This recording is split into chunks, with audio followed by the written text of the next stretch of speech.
किंतु आत्म साधना करते हुए भी बाहुबली के मन में एक विकल्प था।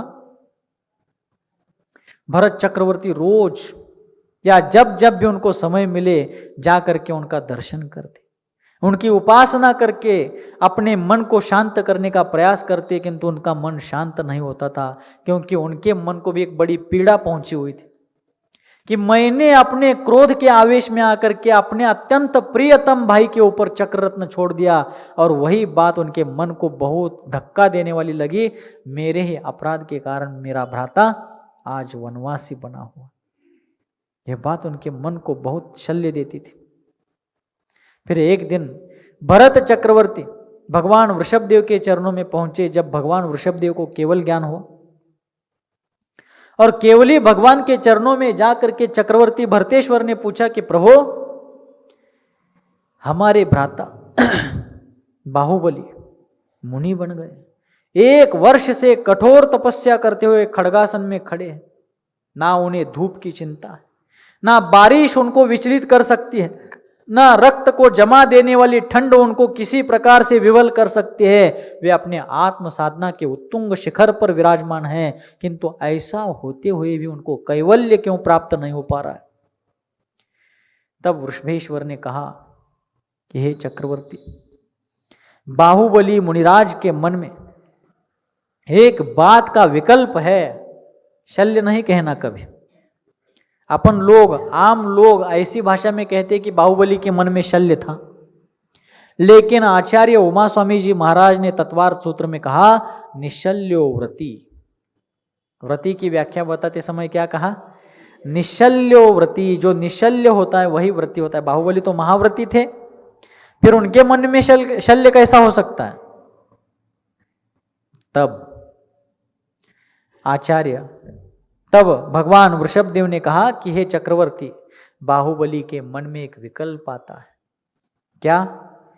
कि मैं उस राज्य के अभिमान के कारण, क्षत्रियत्व के अभिमान के कारण भ्राता के सामने युद्ध सम्मुख हुआ, और मैंने युद्ध में अपने पितृतुल्य बड़े भ्राता को अपमानित किया है। इस प्रकार का एक विकल्प बाहुबली के मन में आता है, और आज उनको अपमानित करके भी मैं आज उन्हीं की भूमि पर खड़ा हूं। यह एक भाव उनके मन को विकल्प प्रदान करता है। ऐसा जब ऋषभनाथ भगवान ने कहा तो अंतरंग में अत्यंत संवेदना धारण करने वाले वे चक्रवर्ती तुरंत अपने द्रुतगति रथ में बैठते हैं, बाहुबली मुनिराज के चरणों में आते हैं, और चक्रवर्ती पद को धारण करने वाले, षटखंड पृथ्वी का एक छत्र शासन करने वाले, अखिल आर्यावर्त को अपने शासन के अंकित करने वाले, 32,000 राजाओं को नम्रीभूत करने वाले वे भारत सम्राट भरत चक्रवर्ती बाहुबली मुनिराज के चरणों में पहुंचते हैं। चक्रवर्ती होकर के भी अपना शिरोभूषण अर्थात मुकुट उतार करके बाहुबली मुनिराज के चरणों में रखते हैं और निवेदन करते हैं कि हे स्वामी, किसकी भूमि, कौन उसका मालिक है?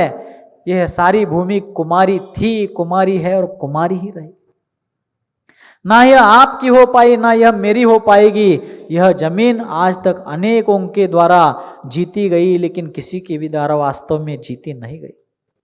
यहां पर आने वाला हर व्यक्ति कहता रहा कि यह भूमि मैंने जीती है, ये मेरे अधीन है, लेकिन आज तक यह धरती किसी के भी गुलामी में नहीं जा पाई है।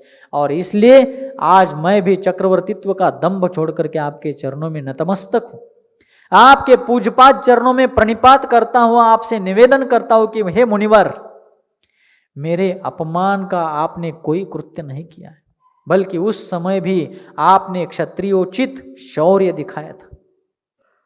वह कार्य आपके क्षत्रियता का द्योतक था, इसलिए आप मन में कोई विकल्प ना करें। और दूसरी बात, मेरी भूमि पर आप खड़े हो, ऐसा भाव भी आपके मन में, ऐसा विकल्प भी आपके मन में ना आए, क्योंकि यह भूमि एक दिन मैं भी छोड़ करके जाने वाला हूं। मुझे ही आप क्षमा करें कि मैंने आपके क्षत्रियत्व के स्वाभिमान को ठेस पहुंचाई थी।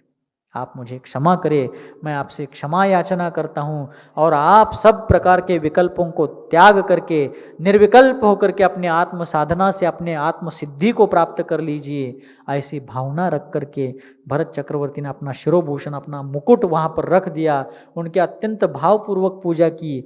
भरत चक्रवर्ती के शब्द ध्यानमग्न बाहुबली मुनिराज ने सुने। वह सुनते ही उनके मन के विकल्प हट गए और 1 वर्ष से जिसकी उपलब्धि के लिए वे निरंतर प्रयासरत थे, अंतर मुहूर्त में उनके निर्विकल्प साधना, निर्विकल्प समाधि, शुद्धोपयोग जिसको कहा जाता है अध्यात्म की भाषा में, और सिद्धांत जिसको शुक्ल ध्यान कहता है, ऐसे शुक्ल ध्यान रूपी अग्नि में उन्होंने 4 घाती रूपी कर्म ईंधन को जलाकर भस्मीभूत कर दिया और अंतर मुहूर्त में वे बाहुबली मुनिराज केवल ज्ञान रूपी महान ज्ञान पर्याय से समन्वित हो गए और सर्वज्ञता को प्राप्त हो गए। शास्त्रों में ऐसा वर्णन आता है कि जब केवल ज्ञान को प्राप्त किए हुए बाहुबली भगवान, अरहंत बाहुबली भगवान विहार करते करते भगवान वृषभदेव के समूह शरण में जाकर विराजित हुए थे, उस घटना का वर्णन करते हुए आचार्य जिनसेन जी महाराज ने आदि पुराण में लिखा कि आदिनाथ भगवान के समूह शरण में जटाधारी बाहुबली भी विराजमान थे। कौन से बाहुबली? क्यों? क्योंकि जब दीक्षा ली उसी समय उन्होंने केशलोच किया था, एक ही बार केशलोच किया। वैसे तो नियम है ज्यादा से ज्यादा 4 महीने के भीतर होना ही चाहिए, लेकिन ये किनके लिए? जो प्रवृत्ति, उठना बैठना, चलना बोलना करते हैं, ऐसे साधकों के लिए, जो अपने आत्म साधना में निरंतर अविचलित रूप से, निष्कंप रूप से तल्लीन थे, ऐसे बाहुबली जैसे महान साधकों के लिए वो नियम बाध्य नहीं होते। और फिर वे बिना हिले डुले अपने आत्म साधना में तल्लीन थे, तब उनके बढ़ते गए बाल उनके कंधों तक आए हुए थे। इसलिए जिनसेन आचार्य देव ने कहा कि जटाधारी बाहुबली आदिनाथ भगवान के समूह शरण में विराजमान थे, ऐसा उल्लेख था। और जब उनको केवल ज्ञान हुआ तब वे अविचलित रूप में खड़े थे। केवल ज्ञान होने के बाद केवली भगवान केशलोच आदि नहीं करते। ऐसा यह बाहुबली भगवान का अत्यंत संक्षिप्त में जीवन चरित्र यहाँ पर अपन चर्चा में ला रहे हैं। ऐसे बाहुबली की महान प्रतिमा का निर्माण करने का कार्य करने वाले चामुंडराय वास्तव में धन्य हैं। अपनी माता की इच्छा पूर्ति के लिए, अपने कोष को खाली करने के लिए भी उन्होंने किसी प्रकार का संकोच नहीं किया, लेकिन धर्म पुरुषार्थ के लिए, देव देश और धर्म के लिए जो अपना कोष खाली करते जाते हैं, उससे भी ज़्यादा गति से ऐसे लोगों के कोष भरते जाते हैं। इसलिए चामुंडराय जैसे महान लोग इस धरती पर जैन संस्कृति में हो गए। जैन राजा लोग जो गंग राजवंश, चौल, चालुक्य आदि राजवंश, शिलाहार आदि राजाओं का वंश जो कर्नाटक में हो गए, महाराष्ट्र के दक्षिण प्रांत में हो गए, ऐसे गंग राजवंश आदि के लोगों ने ऐसे महान प्रभावना जैन शासन की, जिन शासन की तभी जाकर के ऐसे लोगों के योगदान और बलिदान के कारण ही गोमटेश्वर की जैसे प्रतिमा आज निर्माण हो गई। और उसी प्रतिमा की रक्षा के लिए 1945 के चातुर्मास में महामहिम चारित्र चक्रवर्ती आचार्य भगवान श्री शांति सागर जी महाराज ने संपूर्ण प्रेरणा लगा करके उस मूर्ति की रक्षा के लिए कुछ करने का प्रयास किया था, कार्य हाथ में लिया था। किंतु जो वास्तुशिल्प को जानने वाले हैं, वहाँ के गणमान्य लोग हैं, ट्रस्टी लोग हैं, उन लोगों ने मात्र जो कारण दिए वो उचित भी थे, और यदि उसमें भी आगे बढ़ करके विरोध स्वीकार करके भी वो कार्य किया जाता तो बहुत बड़ा कलह निर्माण हो जाता। लेकिन शांति सागर महाराज जहाँ होते थे वहाँ कलह होता नहीं था। जो चला आया हुआ कलह रहता था वह कलह भी उनके व्यक्तित्व के प्रभाव से मिटता था। लेकिन यहाँ इस घटना से हमें यह प्रेरणा मिलती है कि आचार्य शांति सागर जी महाराज सिर्फ इस बात में लगे नहीं रहे कि मैं और मेरा व्यक्तित्व और मेरा संघ कैसे फले फूले, नहीं, मेरे से भी ज़्यादा मेरे संस्कृति की रक्षा होनी चाहिए। हमारे देवशास्त्र गुरु, हमारे मंदिर, हमारे स्थापत्य कला जो है, वास्तुशिल्प जो है, उनकी रक्षा होनी चाहिए। इसी बात के लिए वे निरंतर तत्पर थे। इसलिए आज के प्रसंग में गोमटेश्वर की प्रतिमा की रक्षा के लिए उन्होंने जो भाव किया था, वह प्रतिमा, उसका इतिहास और उसके संदर्भ में आचार्य महाराज के प्रयास, इसके बारे में अपन ने संक्षिप्त में विचार किया है। आपको यदि विशेष रूप से गोमटेश्वर बाहुबली भगवान के प्रतिमा के निर्माण के संबंध में जानना हो तो आदि पुराण में उनके जीवन चरित्र के साथ साथ पंडित नीरज जैन सतना, मध्य प्रदेश में सतना नाम का एक नगर है, वहाँ के एक बहुत बड़े पंडित हो गए नीरज जैन, जिन्होंने बाहुबली भगवान के जीवन चरित्र और इस प्रतिमा निर्माण के बारे में एक उपन्यास, एक कादंबरी जिसको अपन कहते हैं मराठी में, वह लिखा गोमटेश गाथा के नाम से। कौन सी गाथा?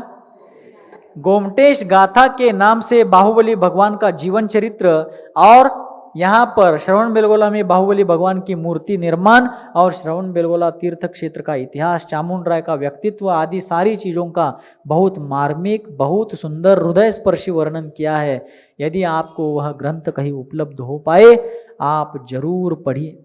इंटरनेट पर जैन विकिपीडिया में वगैरह भी मिलता है क्या, इसका खोज कीजिए और पढ़ने का जरूर प्रयास करें। पुस्तक मिलती है तो अच्छी बात, नहीं मिली तो भी गूगल आदि पर, विकिपीडिया में वगैरह मिला तो आप लोग कहीं से भी खोज कर उसको पढ़ने का प्रयास करिए। बहुत मार्मिक ग्रंथ था, मैंने वो पढ़ा हुआ है।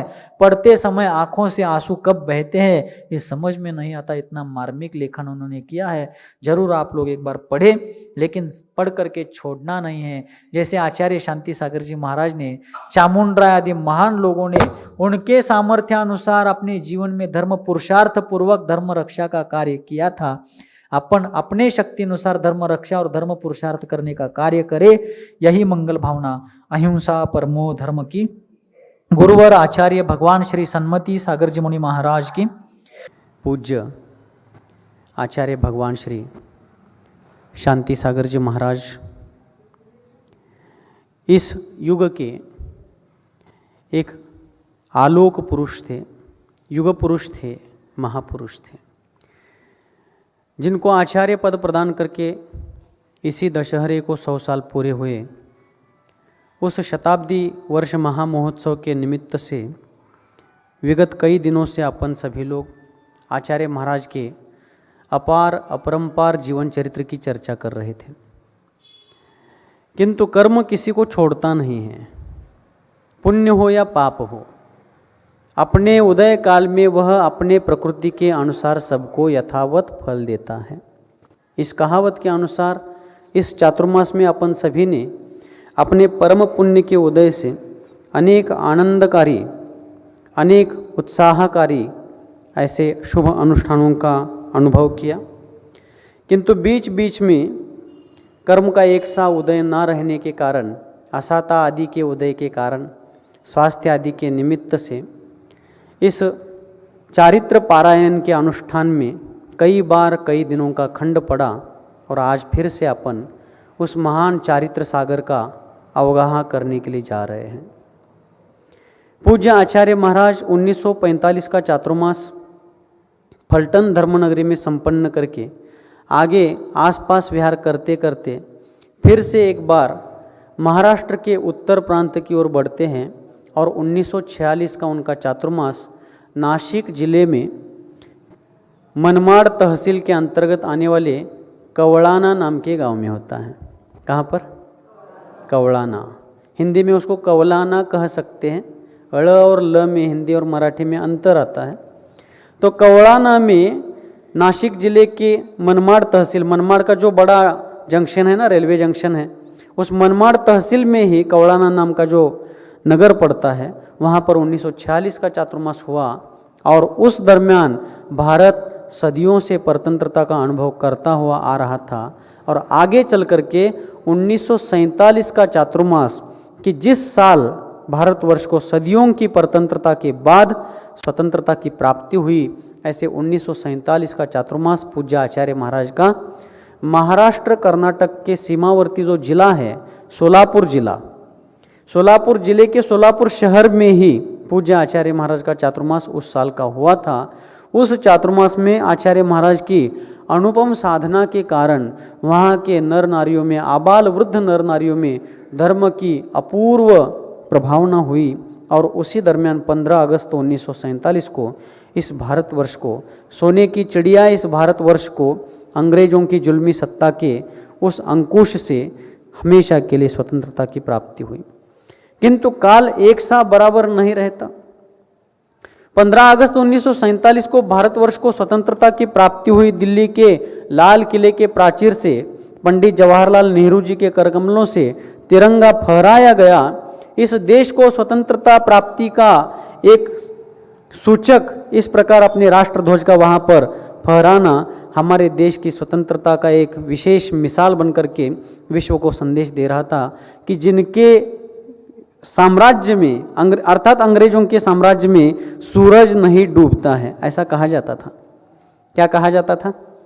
अंग्रेजों का साम्राज्य विश्व में इतना फैला हुआ है कि जिनके साम्राज्य में कभी सूरज नहीं डूबता है।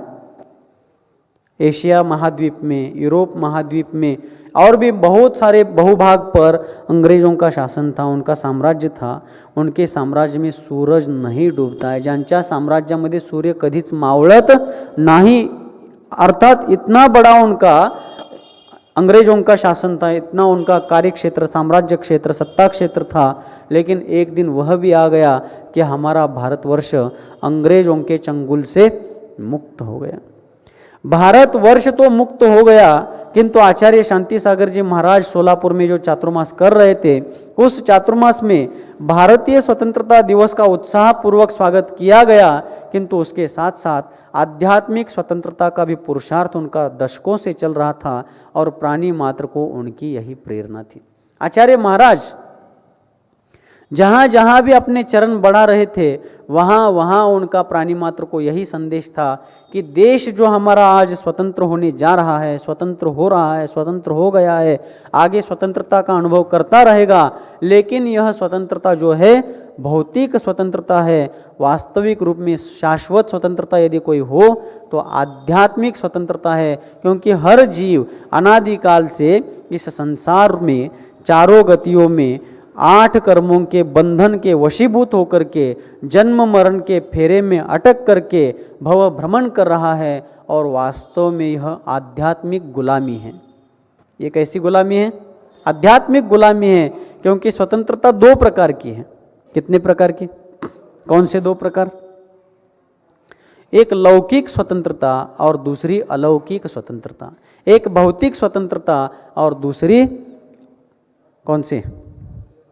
पहली भौतिक और दूसरी आध्यात्मिक स्वतंत्रता। हम लोग आज स्वतंत्र है क्या परतंत्र है? ऐसा यदि मैं प्रश्न आपके सामने करता हूं तो आपका उत्तर क्या है? हम आज 6 नवंबर 2024 को यहाँ बैठे हुए हैं, क्या हम स्वतंत्र है या परतंत्र है? इस प्रश्न का उत्तर क्या है?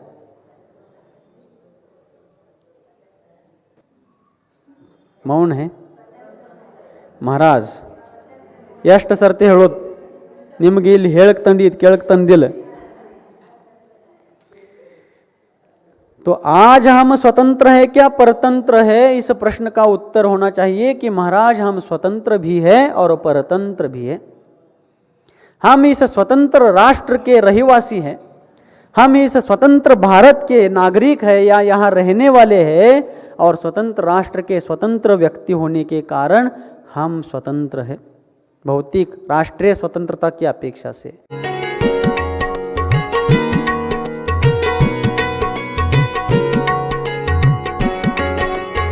Wonder cement